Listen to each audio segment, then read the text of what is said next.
Welcome, ladies and gentlemen. It is a Hammer podcast. In fact, it's a different one here. It is. It is different because you and I, Cameron, are together in the same room. Crazy. How about that? In the great state of Nebraska. In the greatest state of Nebraska. Well, as our state saying goes, it's not for everyone, you know? As we found out, Yeah. It's a different motto. Yeah, just found out today. It's a new motto, and I like it. You know, it used to be the good life, but I don't know if I guess I haven't lived here long enough to know if that's a fact or not. So I guess it's not for everyone is more applicable. But I mean, speaking of the good life, That's some good food, huh? yeah, that was some pretty good food. You like that? Yeah. That's one of my favorite places, man. Shout out to the good life. I'm a big fan. Yeah, I had some Hawaiian pizza down there. Mm. Your chicken wrap with what was it? The Fried egg? chicken ranch wrap with a fried egg. You know, that's the money shot right there. We're getting people hungry already. Yeah, no. Like 8:00. Yeah, it's time for that late night snack. You guys probably already ate, but that's cool, you know. Yeah. I'm excited, man. It's the NFL draft. We're less than 2 weeks out. We are less than 2 weeks out. That's crazy. I mean, and if you think about where it was, where the Broncos were a few years ago, and so a few year or should we say even a year ago, Yeah. into now. I mean, you and I were actually talking about in the car. I mean, one of the things that I think is so fascinating about the Broncos is that as you and I were talking about the Denver Broncos, we thought were going to take a quarterback last year. Mm-hmm. So we had an idea per se of what the Denver Broncos were going to draft. Yeah. But come to find out, they didn't take them. I know. It was last year was crazy. One of the weirdest drafts, I think, for me, because I thought 100%, I was positive that the Broncos were going to be taking Baker Mayfield probably January, February. Really? I mean, there was not much time in those 2 months where it wasn't almost a given, like a certainty. And so, I don't know. For me, it was fun all the way leading up, kind of thinking of the different scenarios. But I think everyone pretty much thought, well, it's going to be either Baker or Darnold or Rosen or Allen, and it's just one of those four guys. I think most people thought that, with the outside chance that it could be somebody like Denzel Ward. Not many people considered the idea of Bradley Chubb, which we did. It came up because I remembered. I don't even remember what I read, but I remember I was the GM in our mock draft on Predominantly Orange of the Browns, and that with that fourth pick, and I was like, you know what? I bought into somebody's pre-draft rumor, which, by the way, aren't always false. So I bought into somebody's pre-draft rumor, and I was like, you know what? Maybe the Browns will draft Denzel Ward instead of Bradley Chubb, and I just took a shot on it, and then obviously you picked Chubb right after that, and it was a no-brainer. And I think that just getting to see that unfold on draft night was incredible, because I think even in our mock scenario, it was like, wow, that's fun to think about, but it'll never really happen. Should I thank you for the fact that we took Bradley Chubb, or should I thank myself for taking Bradley Chubb? Well, you got to start with, first and foremost, giving yourself credit. He was on the board. You took him. But, I mean, if you want to give me some honors there, I'm just kidding. No, it was cool, man. I loved it. I love those type of things, and I love that we're getting to do that tonight here on the show and go through another scenario. So one of the things that is going to be fascinating as far as the mock draft that we're going to do. Mm-hmm. You and I did one last year where it was picks 1 through 32. This year we're gonna do 1 to 10, mm-hmm. and then after that 10th pick, then we're gonna start doing a should we say a 2 to 7 round mock draft of just the Denver Broncos. Yeah, I love it. I'm gonna actually pull up to the I'm gonna pull up the mock draft simulator, because I think that will be extra fun. Which one though? Mm, There's a multiple to choose from. you're right. I really like the Draft Network one. I do. I really like You that guys, one. you guys can follow the Draft Network, by the way, at Draft Network LLC. Hmm. Yeah, good guys there. Good guys. They do a great work. And Star Wars, dude, all over it. Look at Cameron. He's getting calls, and he's got the predominantly orange phone case. I know, Look at right? that. Just, dude, what is that? What does that signify? Is that a call or is that a text? The text. It's Mm, across the stars. I love it. I love that. That's a great. One of the best tunes ever. Mhm. Just whatever have you. I mean, my personal favorite with Star Wars is the Luke theme, Yeah. but then you have this one, Yeah. Yeah. and then obviously with Rey's theme, Kylo's theme. Yeah. So good. So good. By the way, the trailer today. Whoo! That was killer. Emotions are running high. Let's just put it that way. I am. There's a lot to. There's a lot to think. There is. As far as what's going to happen, is it going to be truly the rise of a Skywalker? Is it going to be a rise of a different, person that could be a different Skywalker? I mean, it's just everything is. I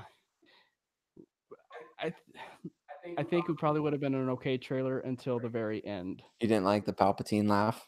No, no, I'm saying it took it to a whole other Oh level. yeah. Oh yeah. It was kind of a standard trailer is what you're saying up until that last Yeah, moment. I got you. Yeah, yeah.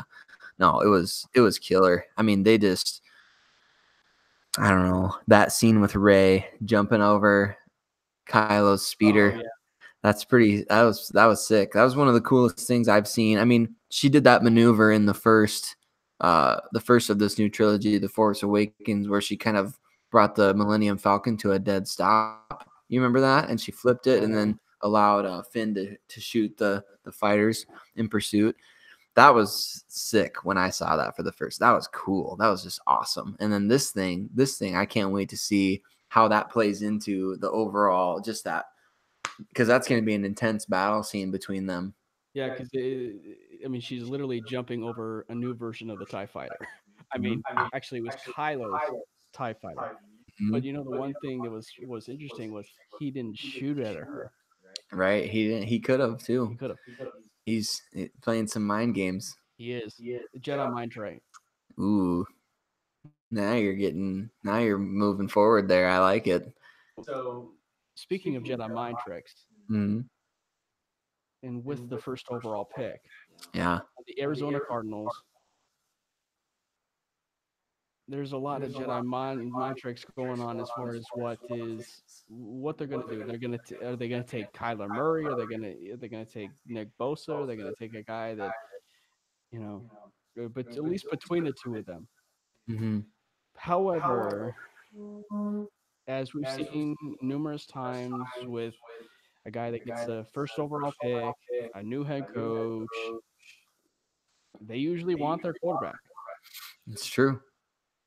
It's very true. I mean, you see it over and over again in this league. It's kind of part of the reason why I think people are sleeping on the Cincinnati Bengals a little bit for a first round quarterback, because Zach Taylor coming in. I mean, if he's tying his job to Andy Dalton, you never know what's going to happen a year or two from now if Andy Dalton doesn't pan out. And so I think that with Cliff Kingsbury, you specifically bring that type of guy in because he's going to implement his offense. And what does he need to run his offense? He needs a quarterback of his choosing. And so the Kyler Murray stuff has made sense to me from the beginning. I've been buying. I love Peter Schrager on Good Morning Football. I don't know if you watch that show ever, but Peter It's actually Schrager. a really good morning show. It is. It's probably the best one on sports TV right now.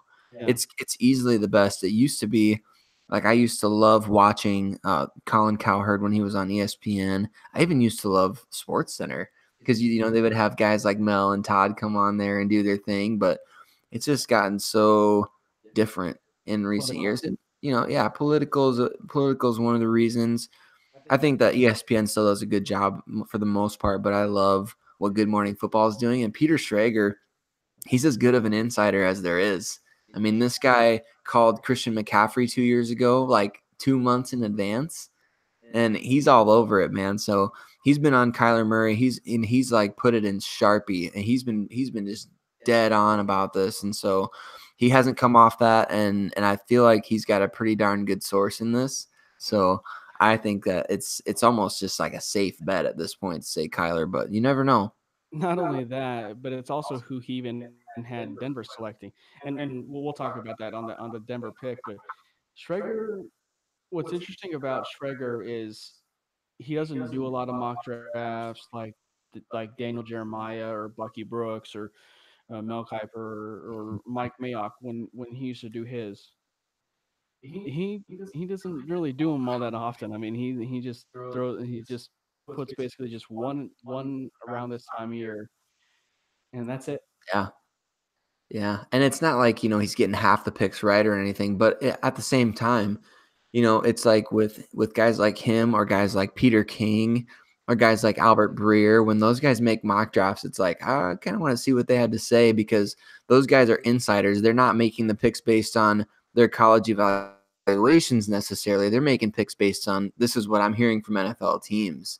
And so they may not be hearing directly from John Elway and making a mock draft pick based on that, but they're hearing from another GM or two or three GMs that are saying, yeah, this is what we're hearing, Denver's doing or something like that. And so those are the mock drafts that I really pay a lot of attention to. I pay attention to guys like DJ, Mel Kiper, Bucky Brooks, Todd McShay. You pay attention to those guys' mock drafts strictly for the fact that they know what they're talking about in regards to those players.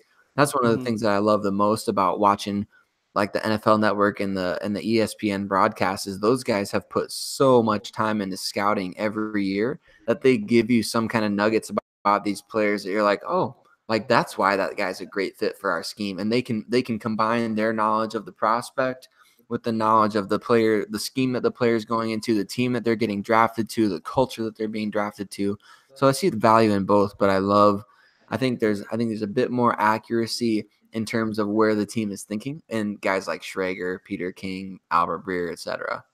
It's actually kind of forced me to even rethink mock drafts in general. Not that I mean I've enjoyed doing them and I mean mock drafts in general are probably just out on a whim. You're just more speculating yourself. Mm-hmm. I think myself I've kind of changed a little bit as far as what I want to do just because I want to at least look at it from the standpoint of where they could legitimately go. And it's just seeing how that's unfolded and everything that's just with unfolded with picks and selections and what have you. It's just sort of how I've changed in viewing those mock drafts. Like, Yeah. I mean, like for instance, when I did the Drew Lock mock draft, I mean, that was the gut feeling. I mean, back in February, March, what have you, and then it's slightly changed, maybe, or maybe even circled back to it, and it kind of goes back to what you and I talked about earlier, where we had an inclination last year, a strong inclination last year that the Broncos are going to take a quarterback. Sure, and Yeah. come to find out, it's not going to happen. We don't know where we're going to go, and I think that that's why there's so much fascination and everything with this Denver Broncos draft this year because they have a new coach, but at the same time, he's not going to get it to the same point where they're not going to skip a beat pretty much on defense. They're not going to maybe skip a beat a little bit on the offensive side of the ball, maybe even be a little bit better. Mm-hmm. So where exactly do they go? I mean, do they want to set it up, get the quarterback of the future? I mean, I think that that's why it's been so fascinating because there's a lot of different avenues that they can go. They can surprise us all and draft my guy TJ Hawkinson with the 10th pick. I don't There know. you go. They could literally surprise us and do whatever because everything's on the table. However, as we're talking though, Arizona Cardinals hold their first pick. Yeah. You gotta go Kyler Murray. Am I right? Kyler's the pick, man. If I had the number one pick in this draft, I tell you what, I would take Kyler Murray. I mean, I would put especially if I'm a team that has some uncertainty at quarterback. I know the Cardinals are breaking in Josh Rosen from last year, which is great. They didn't have to move up and give up a whole lot to get him, but they got their guy last year, and I think that, like I said before, you bring in a guy like Cliff Kingsbury, your goal is that he would be developing a quarterback that fits his scheme, fits his system. And we know that he's stated publicly even before he became the head coach of the Cardinals, if I had the number 1 pick in the draft, I would take Kyler Murray. Well, now it's time to put your money where your mouth is, and it's time to do it. I think I love that. I love that pick personally. So what does that do for Josh Rosen then? I mean, are we just going to go ahead and put him on the block? We're going to just dangle him a little bit. We're going to keep him maybe there because the one thing for me, and I have no problem that he stays, but it's one of the things that I think with his personality, Josh Rosen's personality, that I don't know if that would sit well with him. Mm, Like, I mean, I'm sure he would love to be there. I'm sure that he would love to be. I mean, he said vocally that there was a reason why the Arizona Cardinals drafted him. mhm. He was going to make everybody else pay for passing on him, that kind of thing. But if they do end up taking Kyler Murray, I mean, theoretically, the maybe should we say the smart decision is maybe to go Nick Bosa. If we were to make that, I mean, if they were 100% sold on Josh Rosen and what have you, Yeah, I think if you're and sold on Rosen, I mean, Bosa's the best other player in this draft. best right. But I mean, we're gonna go Murray. Mhm, But I just think that it's just from the standpoint athletically, his height, everything he presents on a football field.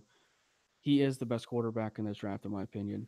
He actually transcends this quarterback class because it actually, in my opinion, it makes this quarter. Well, and you and I talked a bit before. I like this quarterback class probably a little bit better than a lot of people, mhm, but it just made it better, should we say? It made it better when you're looking at it from the standpoint that just who he is as a player. He yeah, just the height, the athleticism, everything he does with the football in his hands, it's just electric. I mean, the best way that I could have ever compared it to is just Philip Lindsay with the football mhm, as a quarterback. I mean, mhm, he is just that electric.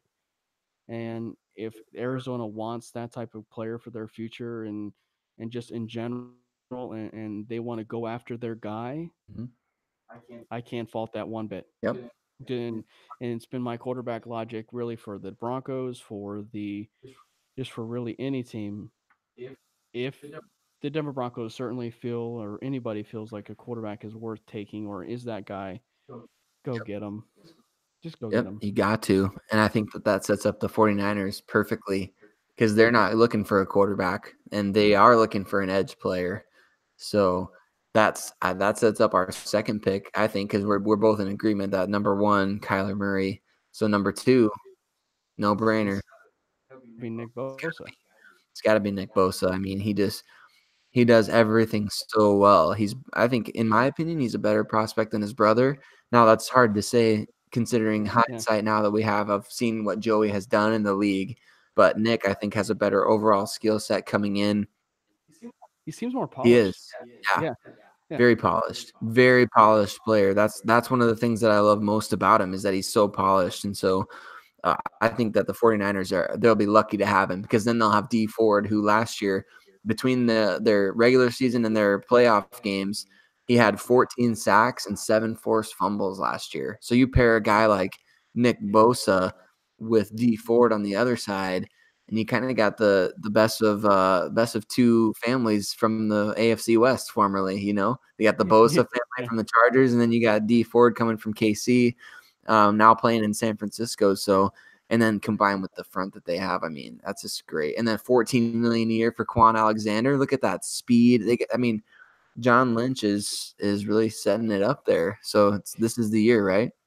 If they get Nick Bosa, which by all accounts, I mean, if you're looking at it, just from the standpoint that they got that pick, do they arguably have a top two pass rush unit in that defense? Then On paper, I mean, if Nick has the type of rookie season that his brother had, where Joey was just dominant when he came, I don't even know how he's one of the only players in this new CBA to hold out on his rookie contract, but that just baffles my mind. And that shows you, I mean, this Bosa family, they're taking every dollar, they're taking every game seriously. Look at Nick sat out a bunch of games this year, and he probably didn't have to necessarily. So it's not exactly the McCaffrey family, but it's a pretty athletic family. it is. It is. And they'll certainly have the highest drafted, breadth in recent league history. So, I love it. I think it's a great pick, and I think we're pretty solid on 1-2. What do you think about the Jets I at 3? I think the Jets can go a variety of ways. Mm, I think they can. There's been some speculation they may want to trade back. yeah. There's been some speculation that they may want to go defense, and I think that ideally, I think they still want to upgrade their defense. Mm, I think so too.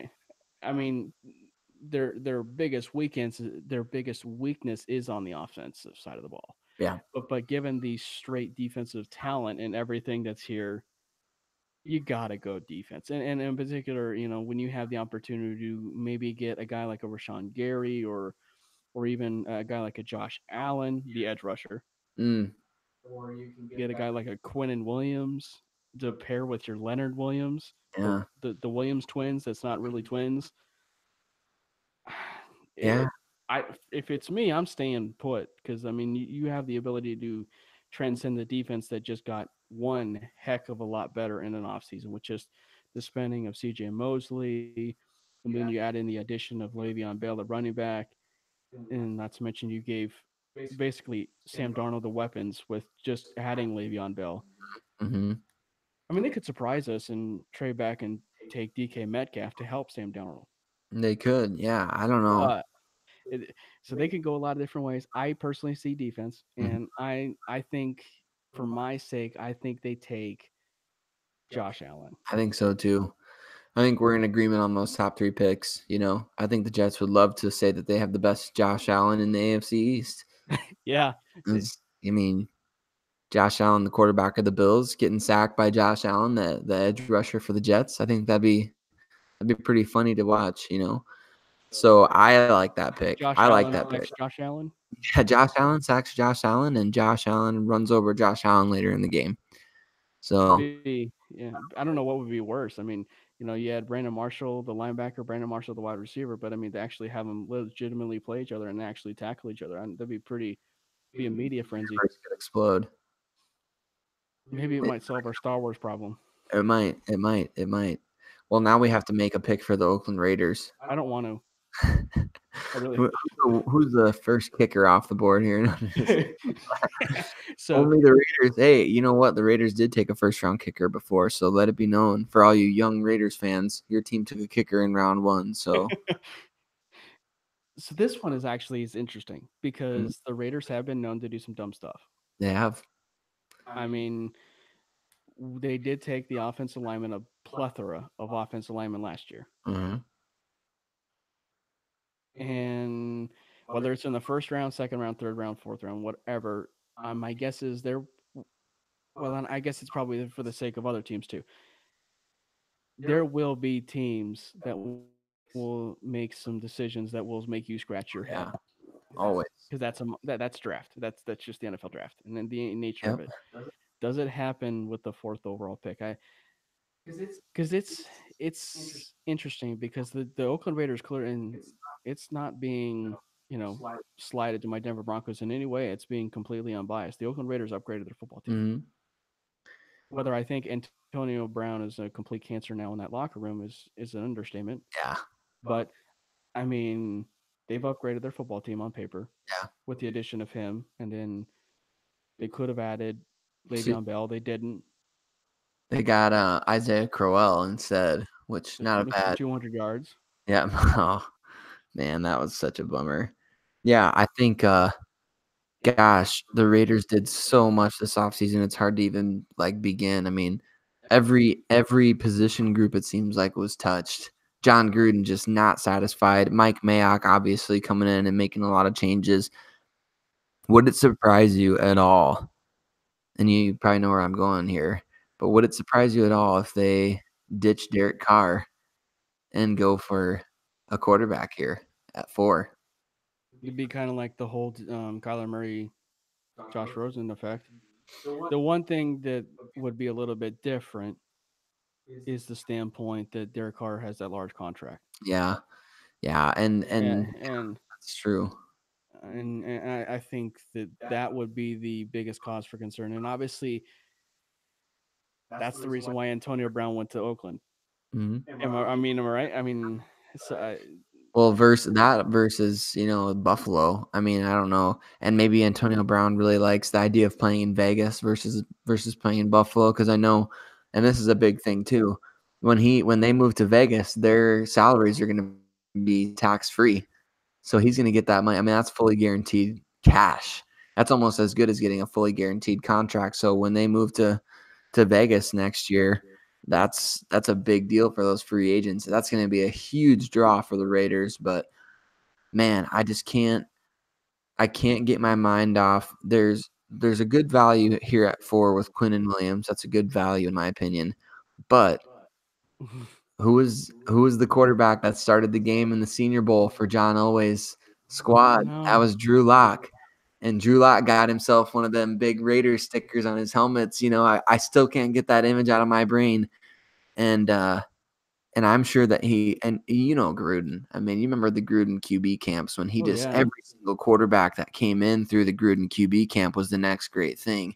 And I can see the Raiders have been putting these quarterbacks through the grinder, so to speak. They've been giving these guys pre-draft workouts, pre-draft visits, and Mike Mayock just yesterday, and I'll paraphrase, but Mike Mayock said something like, we believe Derek Carr is a franchise quarterback.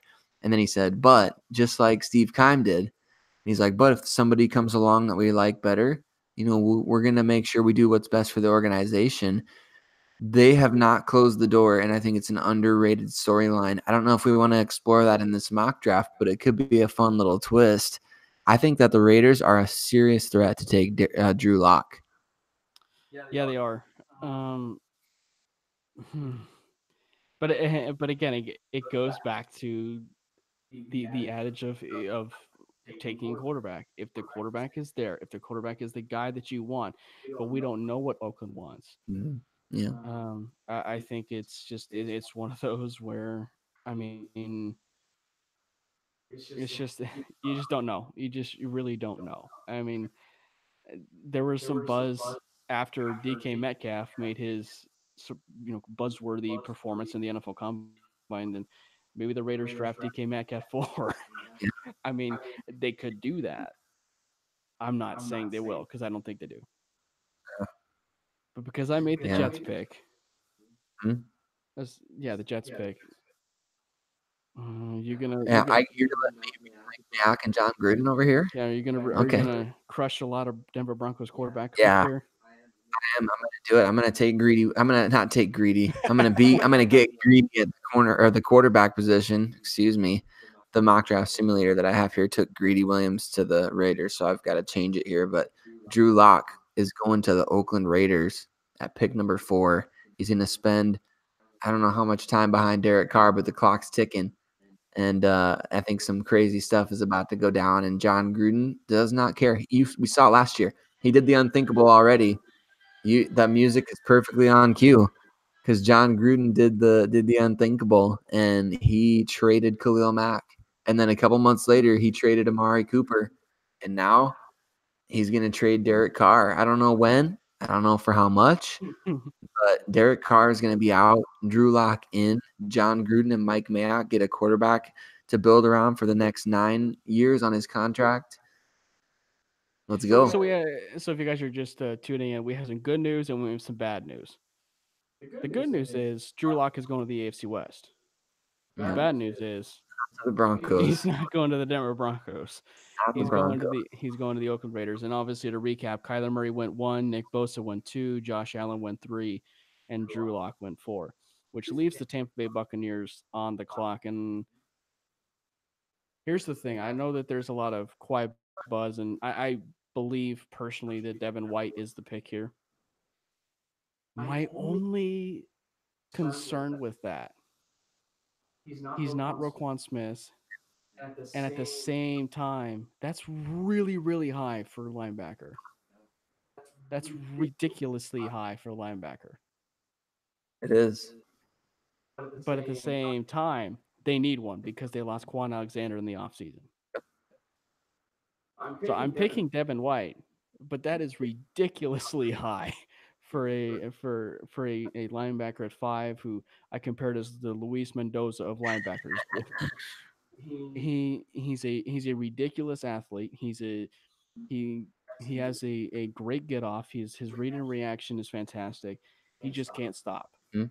And everything, honestly, everything is there for tools for him to be a transcendent linebacker, one of those great linebackers in this class, along with another guy that very well could be the Broncos pick at 10. We don't know. But I mean, as strictly as maybe not as polished, but just a pure athletic, raw freak of a linebacker, Devin White's that guy. I like that pick. I can't say, you know, I would blame the Buccaneers for doing that. It sounds like from what Benjamin Albright is saying, and at this point, I don't know why we would doubt Benjamin. He's been spot on. So he's been saying that the Bucs really, really like Devin White, and it makes sense. Like you said, they lost Quan Alexander. He replaces that speed. He's another LSU line. They seem to really like LSU linebackers. They had Quan Alexander. They had Kendall Beckwith coming off the injury last year. Except for Levante David. Levante, yeah, Nebraska. That's your boy. Mm-hmm. Yeah. Yeah, no, I think it's a good pick. So where are we at? We're at the Giants, huh? Man, I think the Giants are. Want another surprising one? What do you got here? I don't know. There's been some talk that they've been waiting for 2020, 2021 to take their quarterback. They seem very confident in Eli Manning. So, in my personal opinion, we don't see a quarterback here. I don't think so either. Especially not with Kyler and Drew Lock off the board. But So that said, do they trade back? they're in a prime spot. I mean, if you're looking at this particular situation and Drew Lock is now off the board, Mm-hmm. my guess is you would probably look to trading back. Now, granted, it just depends on what they still feel about Dwayne Haskins. They could. And It's a tough call. It's a really tough call. They could trade back, and who would trade up here? Are you thinking Washington? for a QB? I'd say Miami, but they're tanking for 2020. Do you think that the Giants would trade with their division rivals, the Redskins? I mean, all that stuff is under consideration. They're everyone's trying to get that edge. I don't know. If I'm the Giants here, this is almost like a worst case scenario because you don't have the ability to take or threaten with Drew Lock anymore. So your leverage is it's kind of, well, there's Haskins and there's Jones left. So are they going to, take one of them at 6 or are they going to let them slide? And I take look at 17. Yeah, right, exactly. And I look at the Giants defense and I see a team that really lacks for edge players. They traded away Vernon to the Browns, which is, a decent move because he's more of a 4-3 guy. I get it. They've got Lorenzo Carter, a third-round pick from last year. They brought in Marcus Golden on a cheap 1-year contract. Other than that, there's no edge presence. And I think that there was one guy in this year's scouting combine that stood out above the rest, really, at the edge. And that guy is none other than Mississippi State's Montez Sweat, who had a great Senior Bowl. He fits the mold of what Dave Gettleman likes in a prospect on the whole. And so, in my opinion, it's Montez Sweat at pick number 6 right now. If this is how the board falls, if Josh Allen doesn't somehow fall, actually, you know what? We didn't take Quinnen off the board.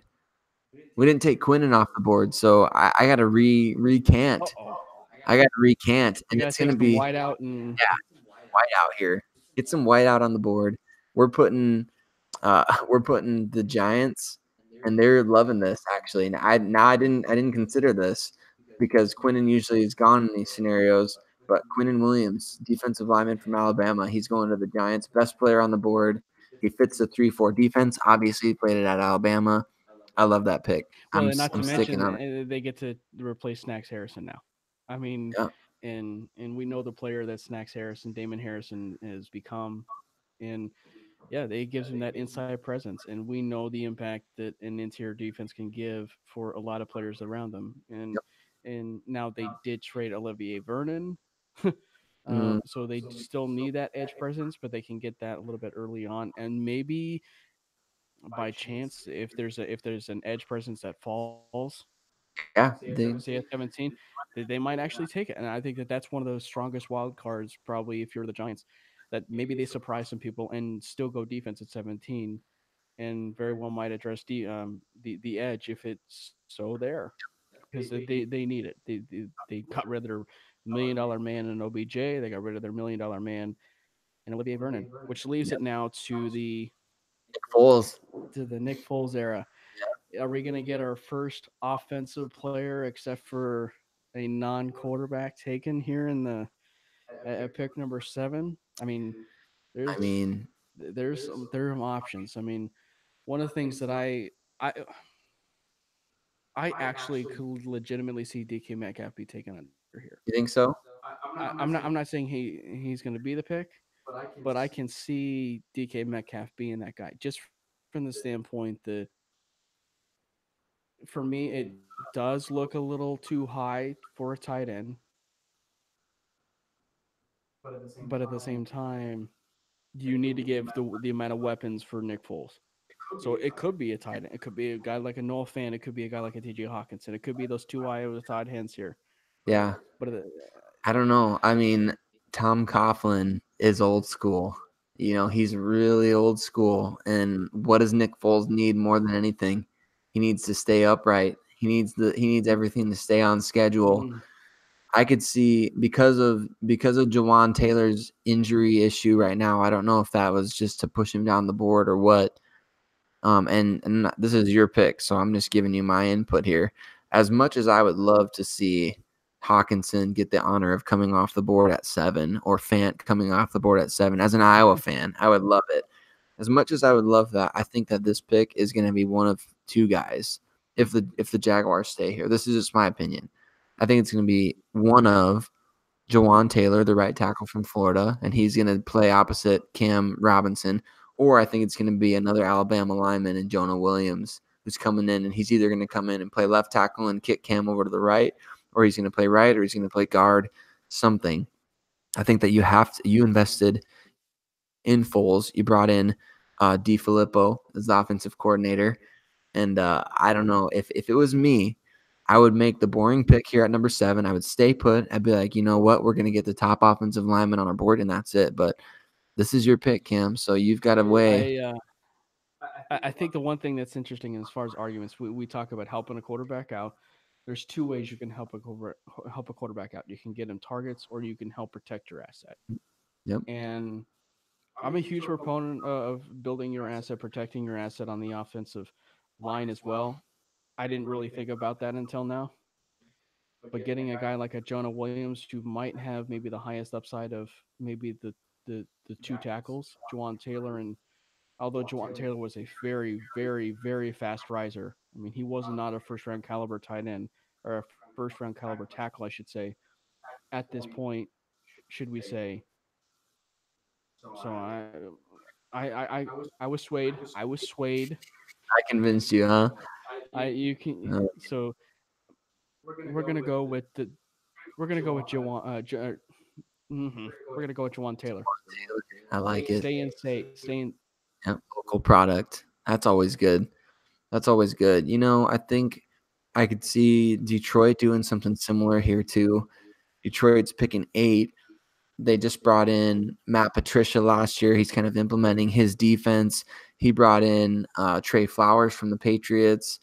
I like what they're building slowly but surely. I mean, I know they're trying to bring the Patriot way to Detroit. That doesn't always work, but I kind of like it. And I think that one player who really fits their defense well is a local product, Rashawn Gary out of Michigan. He also fell. Did. He did. I mean, freak athlete, doesn't have the greatest tape. I get that. But I like what he brings to the table. And I think as a versatile threat, you get him with Matt Patricia. I mean, Matt Patricia is a good coach. People don't really like the old, New England protege, yada yada. They're not Belichick. Well, I think Patricia's a pretty darn good coach, and I think that we're going to start to see that come through. He's a really good defensive mind. And I like the pick of Rashawn Gary there because he's a guy that you can kind of play outside in. He's athletic enough to play bend around the edge, but he's also strong enough to play inside. So I like the pick of Rashawn Gary at number 8 to the Detroit Lions. Rashawn Gary to the Detroit Lions. Um, yeah. So not, I wonder how often that's happened in the NFL draft, where you've had back-to-back picks of back-to-back home picks Yeah, I don't or know. home state picks. It doesn't happen very often, but we're all about feel-good stories on the NFL on this version of the NFL draft. He's a Absolutely. great product. I think that one of the best things about coming from the Big Ten, and we all know this, you and I being huge Big Ten fans, they're just there's this sense that they are more polished, they are more fine tuned of a prospect coming into the league, and whether that's coaching, whether that's just the pure talent that they have that is blended with that coaching, they just have a knack for being a little bit more polished. Doesn't mean that they're going to have a better career, just because you can't really match an NFL coach with a college coach because they take it to the next level. Yeah. But to me, it's just overall the Big Ten just has that appeal. Like it's just that they're more polished, they're coach ready, and they're ready for the next level. Mm-hmm. So a guy like a Rashawn Gary might actually help with that, and the fact that they can actually create that presence, they can replace a Ziggy Ansah, they can get that edge presence for Matt Patricia. They can put a lot of pressure on Matthew Stafford in practices. I'm making comedy out of here right now. No, yeah, Yeah. I think it's a great pick. I think it's a really solid pick. What do you think for Buffalo? Well, I would say they could draft Josh Allen if he fell, but I mean that unfortunately is Yeah. not going to happen. But Out. this one actually could be our first tight end. So Um, man, but this one's tricky because they do have a lot of holes a little bit. I mean, they do have the decent defense. They do have still that defense, a pretty good defense. They also could trade back. Um, yeah, if somebody wanted to jump Denver for a QB, if they felt like Denver was a big enough threat, you know. But shoot, if I had to give my 2 cents on this one too, I mean, you lose a guy like Kyle Williams in the middle of the heart of your defense, you know, and Sean McDermott, his entire reason for being in Buffalo is the way that he built the Carolina defense, and specifically from the inside out. And he's worked with guys like Starlo Tulele, Kawan Short. He's worked wonders with some interior linemen in his career as a coach. And I see an interior guy sitting out there right now. I think this is about his floor, and I think this is kind of the crux where we get to, is this guy going to fall to Denver? Is Ed right. Oliver going to fall to the Broncos? And this is like the OJ Howard pick. A couple years ago, it's like OJ Howard's there at pick number 19. Why did we not trade up? But if Ed Oliver's sitting there and I'm Buffalo, I look at the moves that they've made like 150 free agent moves or so this offseason. So they've made so many different changes to the roster. I think you're right. We could see tight end here. We could see an offensive weapon for Josh Allen, or do you go with the best player on the board? The number one guy that's left right now. I think it's pretty cut and dry, unless you think Montez Sweat is a better prospect than Ed Oliver. Or if they just feel overall they want to go offensive and get Josh Allen that weapon, because that's actually one of the things that has been so missing in that offense is a legitimate number one threat in that offense, and which is probably why Buffalo wanted to complete that trade for Antonio Brown. I think that maybe that's something too that people forget, that maybe the Buffalo Bills going after and addressing Antonio Brown hard and agreeing in principle with the trade for Antonio Brown, and then having Antonio Brown be the diva that he is and back out and not wanting to stay in the city of Buffalo. Um, I think that that's probably a little bit of a wild card. So they may very well go offense as far as the pick here. I'm not, but do they spoil Denver's dream of having Ed Oliver fall to 10? I don't. I think that's kind of the rare thing where So here's the thing too. We're not doing really trades in our scenario. But if Ed Oliver's there at 9, and considering you had trade discussions, actually it's the the topic I actually proposed to you regarding the quarterback situation. Had a quarterback fell, would Denver consider moving up to 9 just to ensure that they get their guy? If you're Denver and you have Ed Oliver rather high, do you make a certain trade knowing the fact that Ed Oliver is now fallen to 9? I think if they were going to do that, I would say you come and do that at number 8. You go up with Detroit and say, look, you guys like, both Montez Sweat and you like Rashawn Gary. Both of those guys aren't going to be gone by the time the 10th pick is here. So if this scenario presents itself and Denver likes Ed Oliver that much, you've got to call. You got to call and say, look, we'll give you a third or a fourth this year and something next year or something like that. We'll give you a fourth and a fifth this year. I don't know what it would be to move up those 2 spots. It'd be a pretty hefty price, I think. But if you feel that Oliver's worth it, you may consider it.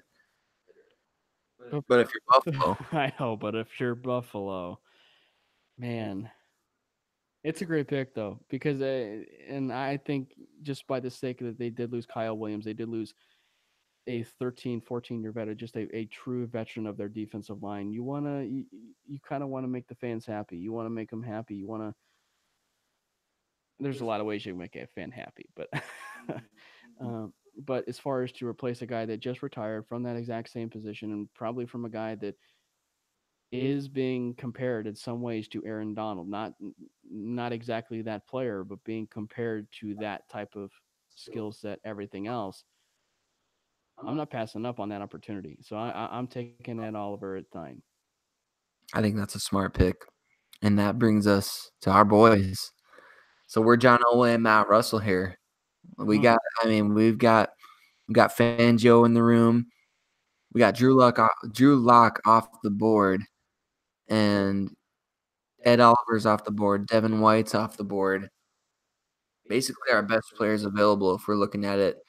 If we're looking at it from the perspective of the Draft Network here, the best players available on their player rankings board are DK Metcalf, Noah Fant, TJ Hawkinson, Jeffrey Simmons, Chauncey Gardner Johnson, Devin Bush, Garrett Bradbury. Those are the top guys available right there. Oh, and one other guy. Well, he's not on their best player available. Graham says he could play a new position. Graham's on it. Graham's the man. Graham is the man. I don't know. You got another guy out there, Haskins, who's not on the short list here from the Draft Network. But Haskins, I mean, you wear that John Elway jersey into your. Which, by the way, that was a strong impression, at least for me. That's a strong impression. I think it's cool. I mean, I if I'm going in personally, if it's me, I'm going into a job interview. I'm wearing a suit and tie. But then again, this is also the NFL you're talking about, and you're also trying to impress a team. And what better way to do that by wearing a throwback uniform with your maybe future boss's number? I think it's a cool idea. Not everyone's going to be willing to do that. I think it shows a willingness on Haskins' part to show, like I said on Twitter yesterday, I think it's cool that he's willing to go in there and say, look, you know what? If I fall flat on my face here, what's the worst that can happen? The worst that can happen if I wear a suit and tie is that they're not going to draft me. So the worst that can happen if I wear an Elway jersey, and the fact of the matter is he admires Elway. And I wrote this in my article too about any football player, especially a quarterback who wears number 7. That's an homage to Elway. It's like a basketball player wearing 23. Nowadays that could be LeBron. LeBron. It's Michael Jordan. It's always Michael Jordan to me. You're paying homage to an all-time great who wears that number. 12 now is going to be that's Tom Brady's number. And so that might be how many rings he ends up with if he plays in 6 years. But I think that's a cool thing. I don't know if necessarily it means like, wow, we got to draft this guy, but at the same time, you got to make a strong impression. And those guys, those quarterbacks that are interviewing, they're interviewing for the opportunity to be Denver's franchise quarterback of the future. Now, the question we have to answer here is Joe Flacco the guy who's going to hold the fort down, or is he the guy who's gonna bridge the gap to a guy maybe we like better in 2020? I like the argument that Peter Schrager actually made in one of his video pieces on Good Morning Football. We were talking about Good Morning Football earlier, and I liked how he said it. He said, "Is Denver looking for a quarterback? I mean, they're going to be looking for a quarterback, but is Joe Flacco good enough to hold the fort down for 1 year? And is Denver willing to take that chance to dip their foot in the water and actually get a quarterback in the first round? Because as as we all know, drafting a first round quarterback, you're going to get all that pressure, you're going to get all of that. But at the same time, people forget Paxton Lynch, and this was the point by Peter Schrager. Paxton Lynch was a 27th pick. I mean, he's a first round pick, and Elway gave up a lot of capital for him, but he was a 27th pick, like a few picks before the second round. I mean, they acquired him because of the fifth year option. They acquired him because they were very high on him. They also acquired him because there were a lot of teams that were higher on him. Yeah. So, but does Denver dip the water of that and get another quarter? By this standard, in all honesty, our scenario that you and I played out a little bit on the Cameron Parker show about a month or two ago actually is playing out in this particular scenario Mhm. of do they go Devin Bush or do they go tight end or do they decide to trade back?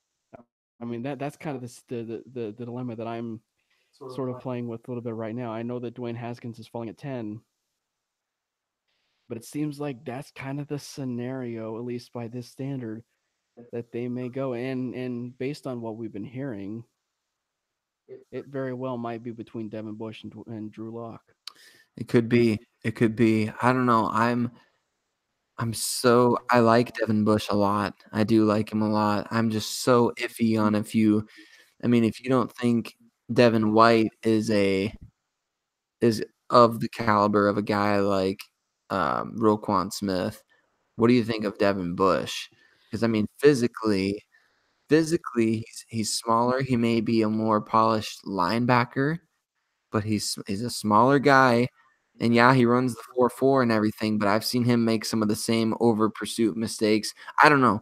For me, it's 10 is too high almost for an off-ball linebacker, and in that case, I would be looking I would personally, I would rather Hawkinson over White if it was up to me. It's not entirely up to me. I think that It's like I said in the mock draft that I actually did where I took TJ Hawkinson. huh? You may never find in this draft, and I call it bias, call it whatever you want, being a Big Ten guy, you may not find a more polished prospect as far as a better all around prospect than TJ Hawkinson in this entire draft. I mean, am I right? I mean, he blocks. He he's maybe honestly, if you insert him in on an NFL roster today, he might be the best blocking tight end in the NFL. Yeah, he's I mean, definitely uh, he's got those arguments right away, and it goes back to those same arguments that I posed on Twitter for the poll question around that time, which was you're looking again in a scenario where do the Denver Broncos want to solve their linebacking position, which it's been an issue. I mean, you know, you want to solve it with the Danny Trevathan and Brandon Marshall years, and maybe a step further with the DJ Williams year when he was exceptionally healthy, or do you want to go out and you want to get the tight end that just has been missing as far as consistency, you know? yeah. I personally feel like I feel like we've got the opportunity here to consider. There's something that's been going around. People talking about, well, if you draft I think it was Charles Robinson of Yahoo who said, if Denver's afraid to draft a quarterback because the minute Flacco struggles, the fan base is going to be pining for this young quarterback. And I would say I think that's accurate, but we've seen Denver do that for seventh round quarterbacks, Oh undrafted yeah, quarterbacks. So I don't think it matters what round you take the guy in. If Denver's going to draft a quarterback this year, they need to get the guy who's the best fit for Scangarello's offense. And is that guy Dwayne Haskins? Is it Daniel Jones?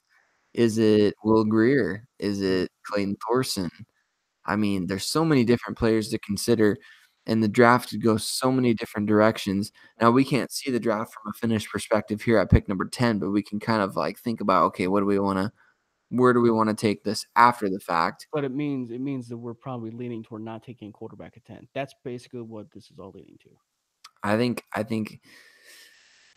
think so. Honestly, I think in this scenario, I think Denver would look to trade down, but I wouldn't honestly, I wouldn't rule out a Haskins or a Jones, even if they do trade down.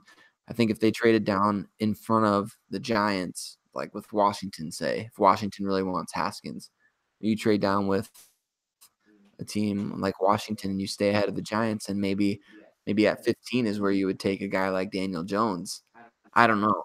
I don't know. I'm just spitballing here, but let's get it down to 2 players. So who do you think? You pick one guy, I'll Mm, pick one guy, and we'll decide between the 2. who's on the big board for the Yeah, DK draft center? Metcalf, Noah Fant, TJ Hawkinson, Jeffrey Simmons, Devin Bush, Dwayne Haskins, Daniel Jones, Chauncey Gardner-Johnson. I think ideally they do trade down. I think in this particular scenario they do trade down. And in fact, I know I said no trades. We're gonna put a curveball in this. Mm, Ready? mhm. They trade with Washington. Okay. I like it. They trade with Trade with Washington. Washington. And in this trade for Washington, Washington probably would have selected Drew Lock in this one, but they're gonna select Dwayne Haskins. Dwayne Haskins to the Redskins. They jump up ahead of the Bengals, who may take him, ahead of the Dolphins, who may take him. I think that's if Denver's looking to sell this pick, last year the Raiders got a third and a fifth in addition to their first rounder for moving down 5 spots here from 10 to 15. The exact trade. I don't know if that would happen exactly the same. I thought the Raiders kind of got fleeced a little bit in that. But all right, so we're at 15 now. We are at 15. Might have to wait a little bit, but I mean, hey, trade works. I mean, Yeah. it's kind of their ideal scenario, really. I mean, in this particular situation. So Yep. So who you take? Who do we target at 15 then? Who do you think? Who are you looking at in that move down? hmm, it's probably looking at more of the probably either maybe a Daniel Jones, maybe even a Noah Fant at that particular situation. Honestly, I could see it. I could I honestly, I think that I know everyone's kind of afraid of this potentially happening, but I think that Daniel Jones is probably a really good fit for Denver's offense. I don't know if they would seriously consider him with a top 15 pick based on his college production, but he fits just about every criteria that John Elway has ever looked for in a college quarterback, does he not? I mean, he's a team captain, 4-year player. He's got the mechanics, he's got the height, he's got the athleticism. I don't know. I'm not making that decision right now, but we do have to make one so that we can complete this mock. So if you're presented with these 3 options right here, Noah Fant, Devin Bush, Daniel Jones, if you're if it's not you picking it, if it's John Elway picking it, who do you take? I might actually take Noah Fant at 15, Noah Fant? or it probably wouldn't be Daniel Jones, but but it, because then you start looking at really good value for a guy like a Devin Bush at that point, and then you're looking at also great value for a guy like a Noah Fant at that point too. So my guesses would be between those guys, between Bush or Fant? Bush or Fant at that point, which should be literally our Bush and Hawkinson argument, but it would just be Bush and Noah Fant. So back to square one. We've eliminated so we've eliminated Daniel Jones. Now it's Devin Bush or Noah Fant. Or do you go with a lineman at this point now, like Reisner?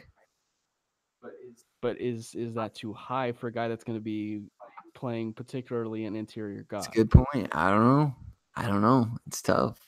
They've got Garrett Bradbury ranked 14th on their big board as well. So Bradbury, I mean, I'd have to do some digging on him, but it sounds like he's kinda considered to be the best interior guy in this class. But do you pass on a guy who wants to be a Bronco as badly as Dalton Risner? I don't know. And the Broncos did meet with Fant at both the combine, and they brought him in for a pre-draft It visit. was it was a really late visit too. Yeah, yeah, I shouldn't say really late, but I mean, pretty late, yeah. it was a hmm. The good news is I can see them drafting a Big Ten guy here. Mhm. Yeah, you're right. So let's come to a consensus on this one. Is it going to be Devin Bush or Noah Fant? I mean, if I'm being selfish, you know who my pick is. Devin Bush, right? Okay, I gotta say this though, because I would love to have Devin Bush on the Broncos. I think he's a great player. I have to forgive Noah Fant. You know that, right? I know it. Some people are dogging Fant about his yak abilities, and I understand Even he his didn't make blocking. a ton of. Yeah, I don't get that. I don't think that he's, the greatest at, uh I don't think he's shown a lot of contested catches like the PFF guy was making that point, but I still think, you've got a guy who plays the game at 100 miles an hour, and he's really good. He's still really good. I mean, we're splitting hairs, so do you go Fant or do you go Bush? I'm open to either. I'm actually taking Noah Fant. Noah Fant? All right, let's take him off the board at 15. So the Broncos move down to 15, and they probably acquire, let's say a third and a fifth, because that's what Oakland got last year. So we get an extra third round pick. What do you do here? You've now we're sitting pretty with 10 total draft picks. I don't even know if they have the ability to add 10 rookies to this roster. Where do they go after taking Fant? I think at that point you've established, all right, we're going one direction. I think I think after that point, I think they've got to look offensive line. Yes. I love the interior line class in this draft. I would do almost anything to trade up and get Reisner if he fell out of the first round. Or even if he started falling a little bit even into the first round, because then there's that fifth year option that we can start considering with Dalton Reisner. That's true. And So do you want to say we use the capital that we acquired from the trade down to move back up? I wonder if we to yeah. So we've got Noah Fant and Dalton Reisner both in the first round in this Broncos mock draft. I mean, is there a better scenario other than if you really want a quarterback and we get Drew Lock and Dalton Reisner? So then if we're looking at going up, let's see this. So if we're looking at going up, we're looking at Oakland at 27, who we all know has multiple picks. They have the picks at 24, they have the picks at 27, they have the Indianapolis Colts at 26, you have the Green Bay, you have Green Bay at 30, and we all know that New England likes to trade. Mhm. What do you think? I don't. I can't see us trading with our divisional rival. Although trading with Oakland with those next two first round picks seems pretty ideal. I could see a team like Indianapolis being willing to move down and out, but they have a lot of picks, so I don't know about that. Maybe the Rams, because the Rams have quite a few needs, more than people really realize, and they may benefit more than any team by having those extra picks. I could see, you drop into 31. It's not to get ahead of the Patriots necessarily, but there's a lot of teams kind of at the top of the second round range who may be looking at a guy like Reisner. So if you move into pick number 31 there with the Rams, you give them a 3 and a 5 or a 2, a 3 and a 5 to move up into that 1. The other wild card too would be interior defensive line. That's another position of potential need. I honestly though, I think that right guard spot, that's the most worrisome on the roster in my opinion. I mean, No, yeah, yeah. I just think you got Elijah Wilkinson or Sam Jones there right now, and it's kinda like, "Ooh, we didn't re-sign Paradis, so you have to move McGovern over to the center full time." A guy like Reisner, if you got the opportunity to get him, I could not pass that up. So that's just me, but Well, no, and we all know that he's spoken vocally about mhm, wanting or would love to be a Denver Bronco, and he'd like to be drafted by other teams too. But yeah, it yeah, also fills a need, and I can see the Denver Broncos being rather aggressive for a guy like a Dalton Risner. yeah, yeah, So, all right, so do we make a call? I think so. So we make the call. We acquire the Rams 31st overall pick, and Denver moves up to 31 and selects Dalton Risner. Dude, I love that. If we could come away from this draft with Noah Fant and Risner, however you say it, I would be ecstatic. I And mean, it's also worth noting this would be the first time in the John Elway era that he will have two first round picks. that'd be Because cool. the last time that he or the Broncos had two first round picks was Josh McDaniels when they Right. acquired Tim Tebow and Demaryius Thomas. That was a good draft. Eric Decker in that draft too. All right. So we're round 3. We're pick number 71. We got rid of that third rounder we acquired from Washington. We got rid of that extra fifth. We're in the third round here. We've taken 2 offensive players to start it off. I think here's where defense comes into play. But what position are we looking at? I'm wondering if we change it up. Maybe we go defense, and we're going third round. And I'm wondering if we start looking linebacker. Who do you got in mind? Well, there's a few guys. There's that other defensive back, the one that has a lot of defensive chemistry with Bradley Chubb down there at NC State. Well, Pratt. Jeremy. Uh, I personally have actually talked a little about it before, but I can see him being a riser. I can see him being a riser. I don't know if he'll be second round, third round, whatever, but I can see Jermaine Pratt going and being taken day 2, Mm, just because of his value and his potential rise and being that athletic guy and being that former safety. And really, there was a really interesting stat that was pretty impressive.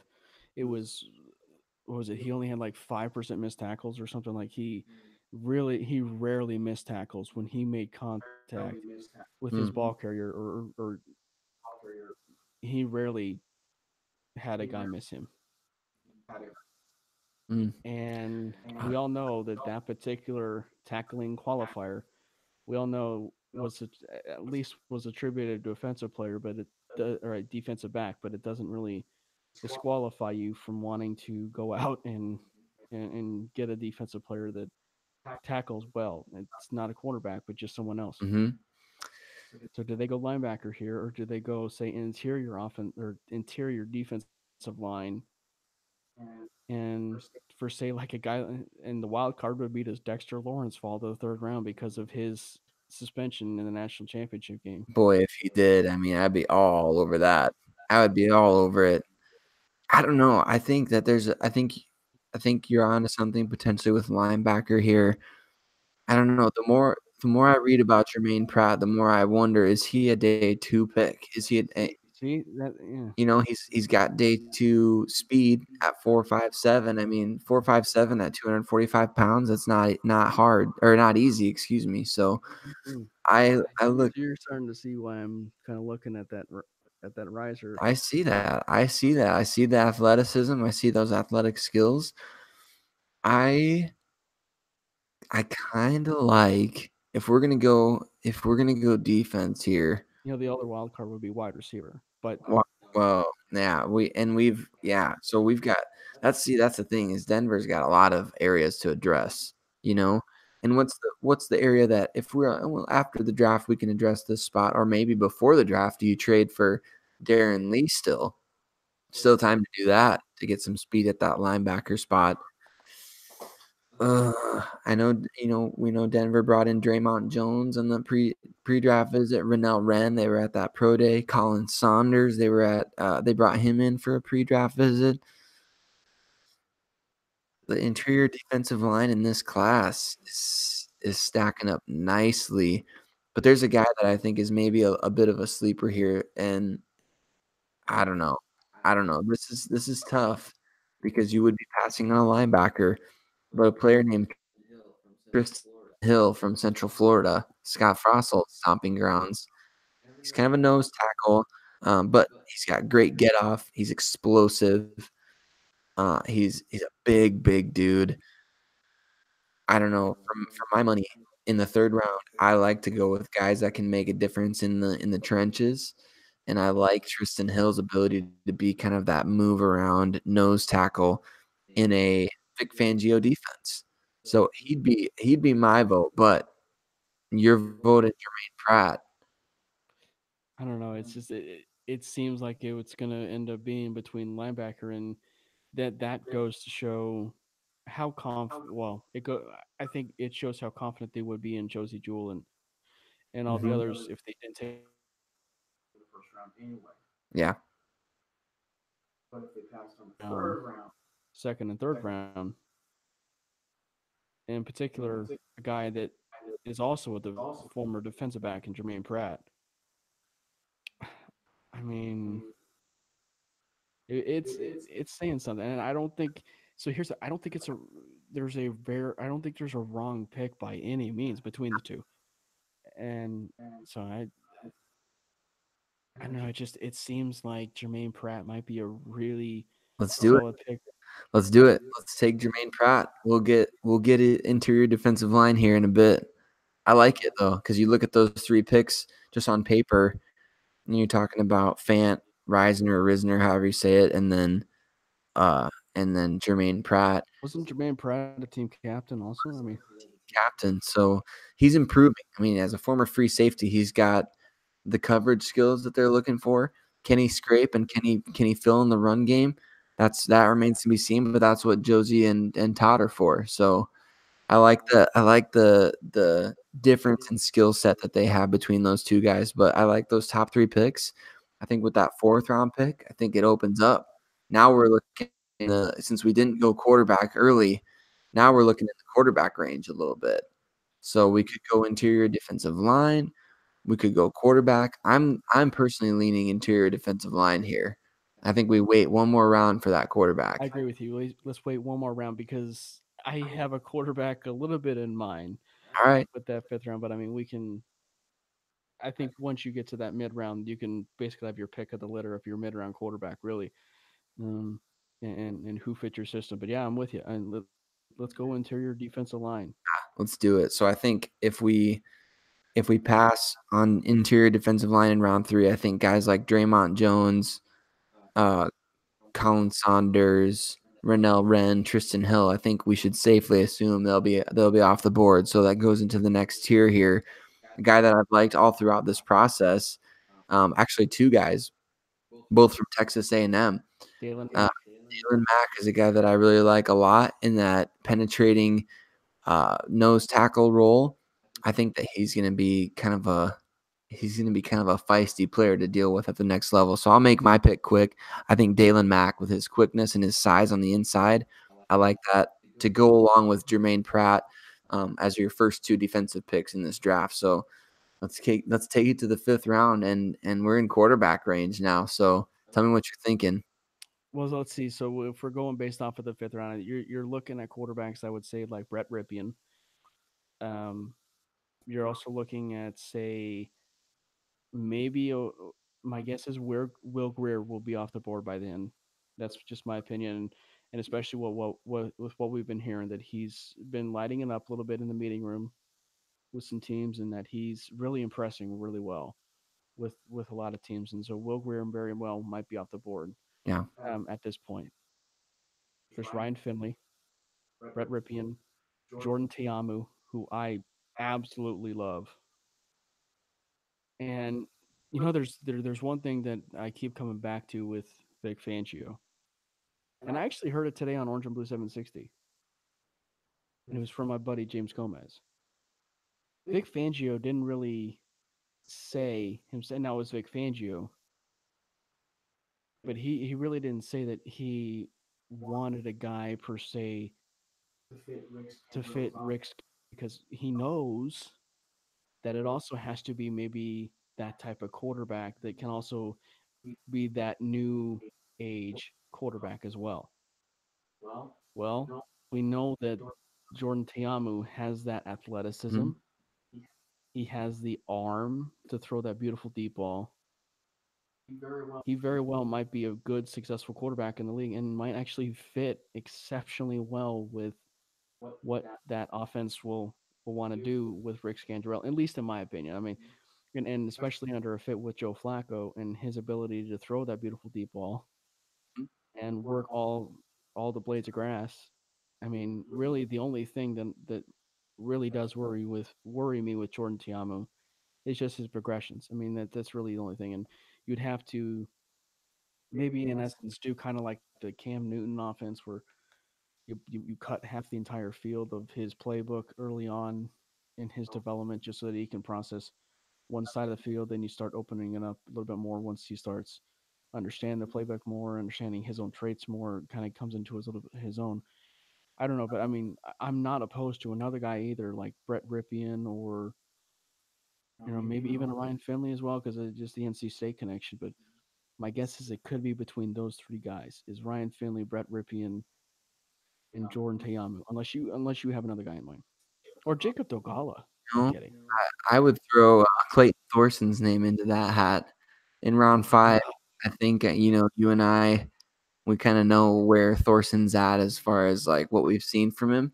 But I think in terms of what the Broncos like, what they're looking for, what John Elway has coveted in the past, I could definitely see Thorson being that guy that they identify as, all right, he's got the traits that we want. He's got the leadership qualities that we like. He does have a nice arm. I mean, the one thing Yes. that we definitely have seen in Northwestern, Thorson does have a great arm. And the thing with Thorson though is he's just so inconsistent. In all honesty, he might be the actually this is a really good comparison. He might be the mid-round version of Dwayne Haskins. I mean, really, he might be the mid-round version of Dwayne Haskins. Call it conference, whatever. He might end up being just that version because I mean, when it showed up in big moments, I know Nebraska didn't play all that well in the season, but Clayton Thorson led his team back down 10 points with 2.5 minutes left and won that game in overtime. Yeah, and he won a lot of games at Northwestern. He averaged 9 wins per year in his 4 years as their starter. So if I was betting it, I would say either the Broncos are taking a first round guy or they're gonna take Thorson in the mid round. If I was betting, but at the same time, this mock draft is under your control at this point. So who are you taking? I'll probably take Clayton Thorson at this point. I mean, if you're really if and in particular if they're pretty impressed with them because I think that clearly the Broncos are doing due diligence on their quarterbacks. And I mean, we've seen drafts happen where they've selected guys that they didn't take visits with or what have you. They didn't take a visit with Bradley Chubb and he was selected at 5. Now granted, I think it has a lot more to do with the fact they didn't think he'd be there, Hmm. but I just think that the amount of due diligence that they've done and the amount of quarterbacks that they've selected still tells me they're very interested in all 4 or 5 of those quarterbacks. So that's I think Clayton Thorson may end up being a very serious threat in the middle rounds. So I can see him being the selection. And here's a interesting little note as the cat jumps up on the chair back behind you there. Uh, here's an interesting little note too. I don't know if this coincided with Elway's visit or not, but Clayton Thorson was throwing routes with Troy Fumagalli down in Chicago. So I saw that on Instagram. I saw he was working with Clay Harbor. He's throwing some passes with Troy Fumagalli. Not that Troy Fumagalli is capable of recruiting Thorson by any means, but you never know if the Broncos put the little bird in his ear and said, "Hey, why don't you go train with this guy? You know him, whatever." I don't know. Maybe it was just all coincidence. I don't know. I'm a conspiracy theorist sometimes, but you never know. So I like that pick a lot.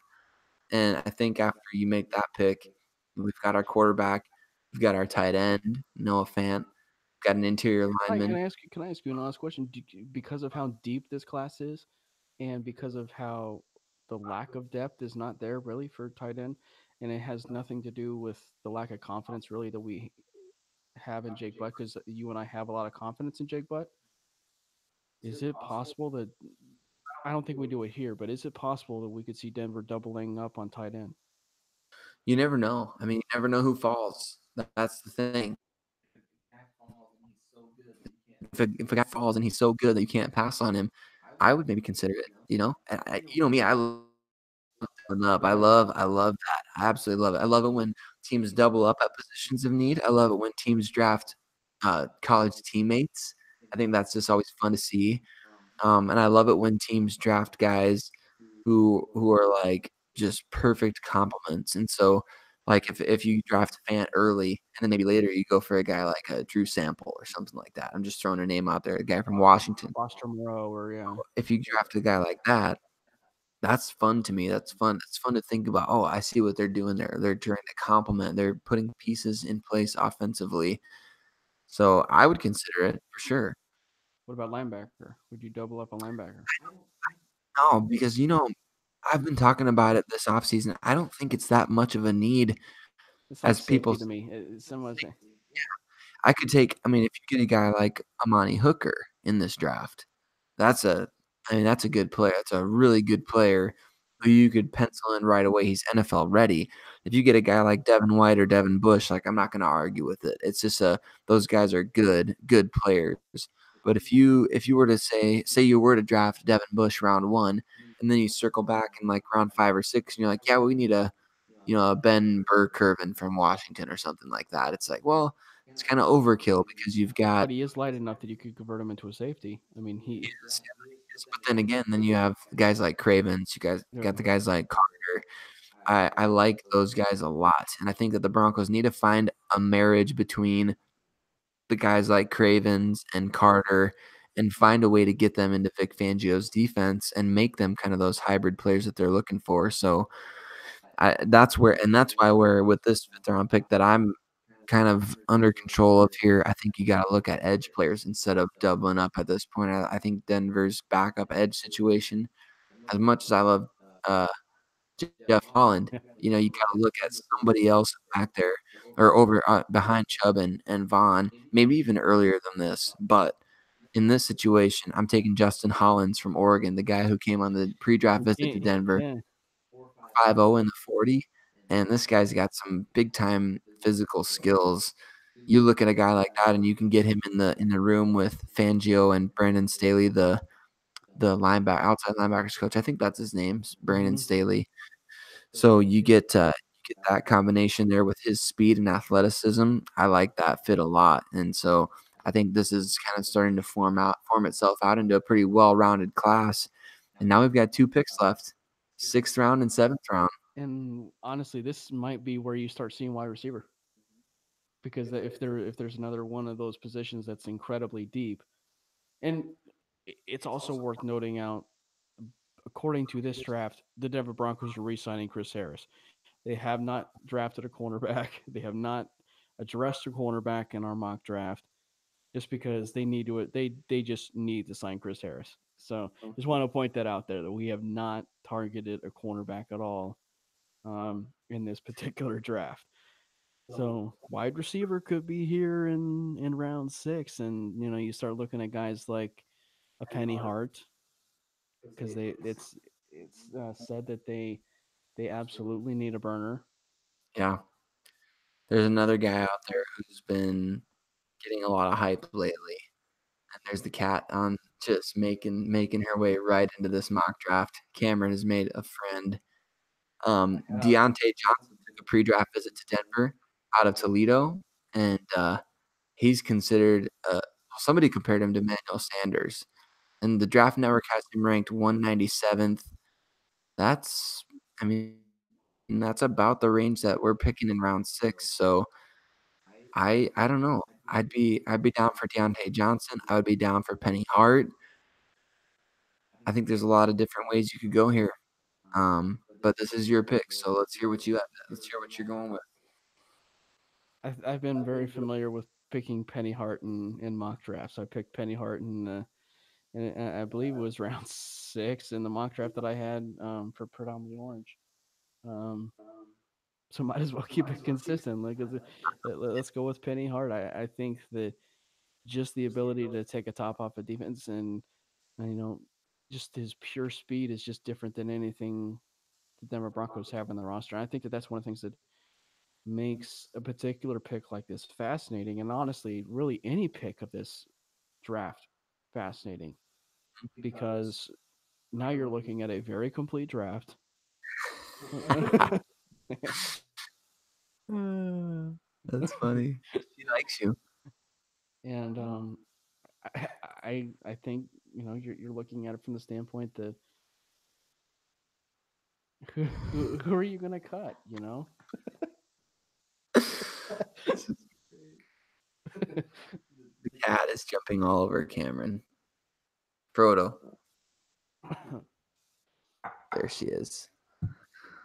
There she is. Oh yeah, look at that. She made an appearance. That's cool.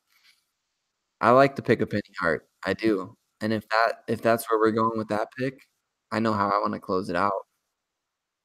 Maybe a bit surprising for, I've picked Bryce Love in every mock draft that I've done because I think he's a great day 3 value for Denver. But I'm gonna go a different direction here. I think last time the Broncos took a late round center, it worked out pretty well.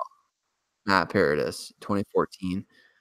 Mm, I'm gonna go with a guy named Javon Patterson from Mississippi. it Guys worked him gained a out. little bit of they did. They brought him in. I like that. I like his versatility on the interior. Just reading up about him a little bit. It says he's a 3-year starter, has experience at all 3 interior spots. Says he's a smooth mover with good balance and mobility, so that fits his zone blocking scheme. Maybe even you can maybe even look at him a round or 2 earlier if he's that good of a scheme fit. But if we're sitting here in the 7th round, they've got him ranked 314. I think he rounds out our draft nicely. Javon Patterson. There. It's the one thing that I think is so fascinating about this draft because you go Noah Fant, Dalton Risner, um, Jermaine Pratt, Dalen Mack, right? Yep, Dalen Mack in the 4th round. Dalen Mack, and then we went and we got Clayton Clayton Thorson. Then we went Hollins. and Justin Hollins. I mean, are all these players making the team?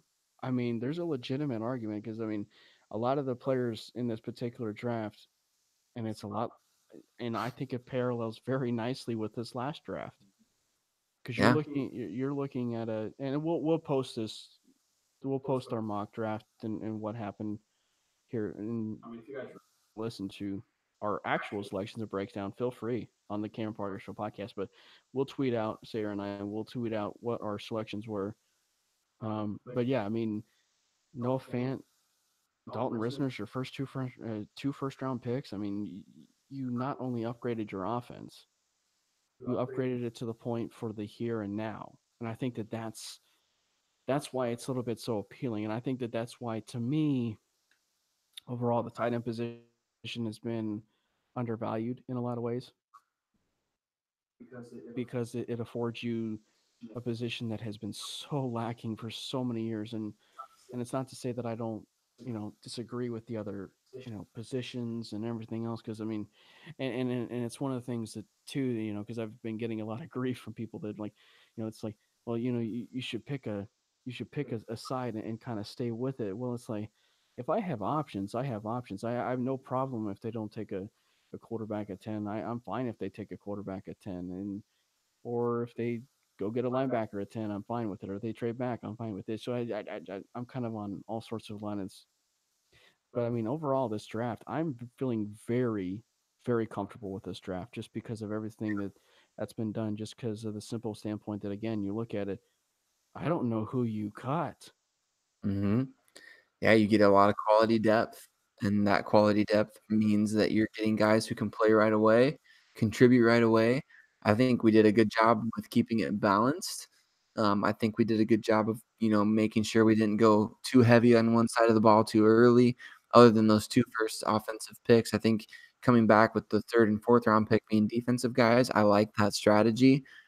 And then I like how we rounded it out on day 3 with guys who have both developmental potential, but also guys who can contribute on special teams or as backups right away. So we got cats all over the place here, man. Just 2 of them feels like there's 100. So, uh, but anyway, yeah, I think it's a balanced draft, and I think if this is how it falls for the Broncos, I would be ecstatic. I think anytime you get two first round picks, just in general, it's phenomenal. It's a phenomenal maneuvering job. In all honesty, because everything's on the table right now for the Denver Broncos and what they do with 10 and whatever and what have you, I would not be surprised if we do end up with two first round picks. And maybe that's just my own personal opinion, but I think that if Elway was just this aggressive to go out and get his quarterback, I would not be surprised if he helped him out twice. I mean, go get her tight end and or go get a vertical threat. Go get a guy that's going to help spread the field. And I've said it before, and especially with Rick Scandarello, he saw firsthand an Iowa tight end run wild himself because he probably helped devise the plays a little bit with George Kittle, and so my guess is he wants to bring a little bit of that to Denver. Well, you have two pick of the litter tight ends to choose from. I'm not saying that it's going to select by any means, but just it's one of those where it's just like, hey, you have your choice. If you want to go out and you want to get your Iowa tight end, Here's your chance. here's your chance if you want to. I mean, but we'll see. But I thought it was a pretty good draft overall. Really, I thought it was solid. I mean, and I guess because it is the NFL draft and because formulating rosters, if there's one guy that's not on this Denver Broncos roster on this in this particular NFL draft, who's it? Who is it? They don't make the team. I mean, I'd say it'd be one of those Jalen last two. Hurd. Definitely one of those last two picks because you got guys that those are strong positions of depth there. And that's Gandalf, by the way. How you doing, Gandalf. Gandalf? The You shall not cats pass. are invading. But yeah, no, I think it'd be one of those last two guys, either Patterson or Hart, playing positions of depth. And those are guys who are really developmental, so you can afford to kind of bring them along slowly if you wanted to. But those would be my picks. Otherwise, I think everybody's making this team, you know. And I think that's a great draft. And I think the cat's sounding the alarm here. I think he's ready I for it. know, He's ready for this mock draft to conclude. Look at him. huh? I think both of them are. They are. That was good though, man. It was in depth. It was informative, and I think we're all happy with the picks. I mean, the cats are happy with the picks. I mean, That was their sign of approval, really. So well, this has been another edition of the Cannon Parker Show. It was live. It was different. I'm with Sayre Bedinger, literally, actually, figuratively, grammatically, ecumenically. We are together. This has been another edition of the Cameron Parker Show podcast, and we will catch you guys back up on the flip side.